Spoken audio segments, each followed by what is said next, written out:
News, a live look here in Concord, New Hampshire. Former President Donald Trump is headlining a luncheon there today. Right down the road is also where you'll find the Florida governor and also presidential hopeful Ron DeSantis. He is campaigning in the Granite State today. His trip to New Hampshire comes just one day after he was in Texas, where he unveiled his plan to secure the U.S. southern border. So if you missed it, Trump and DeSantis are both in New Hampshire today, and Newsmax has got you covered.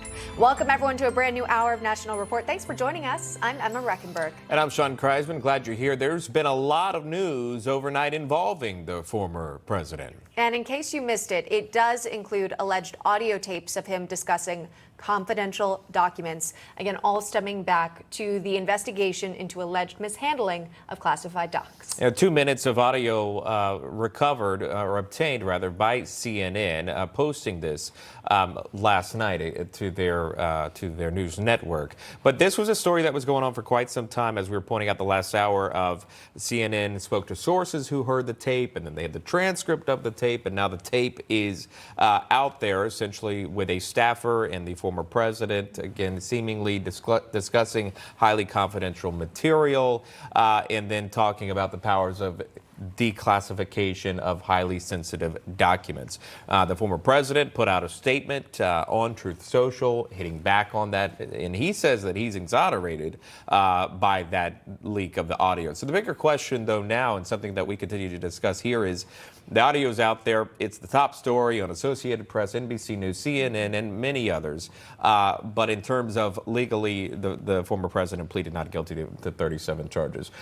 Does that play in the court? Will that be used as evidence? How could you prove that what he was actually holding, its audio, was actually classified material? I'm sure that's what would be argued by the defense. Either way, lot to follow. Correspondent John Glasgow live now in Concord, talking to Trump supporters at this, I believe it's a breakfast that's happening later today. He's live inside that event now. Moved from outside that bad weather, John, and inside much cooler temps there, John. Good to see you. Yeah, exactly. And they're bringing out the meals here. Maybe they might even slip us a little bit of food. I don't know. But we're waiting the former president's arrival here. He's expected to speak at 1 o'clock. This is a luncheon here for the New Hampshire's Federation of Republican Women.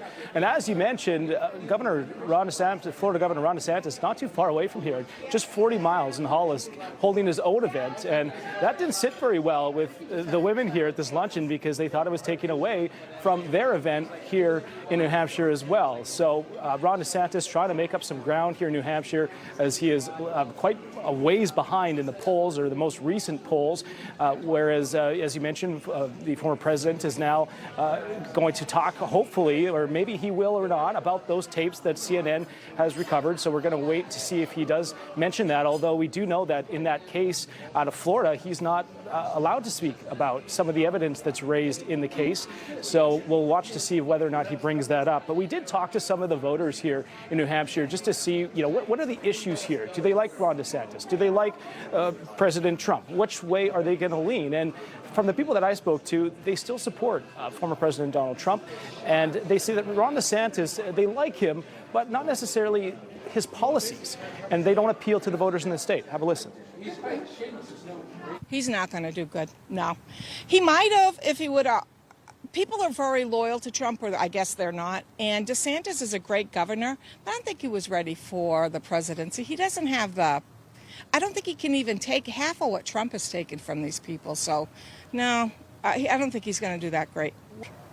I like Ron DeSantis, but I don't particularly like what he's got planned on his agenda. But President Trump, every single thing he wants to do for this country, I agree with.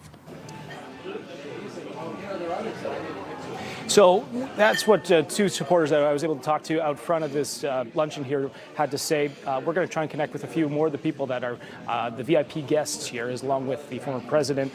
Again, he's going to speak at 1 o'clock here this afternoon. But again, Governor of the state here of New Hampshire, Chris Sununu, has also mentioned earlier this year that it might be time to move away from Donald Trump and his policies and look to another GOP candidate. Of course, Governor Sununu was going to or made an effort that he might run for president, but has since backed off from that. So it's wondering what his influence might have on some of the voters in this state. So we'll try and connect with some of the people here and see what they have to say. But again, 1 o'clock is when the former president is expected here in New Hampshire.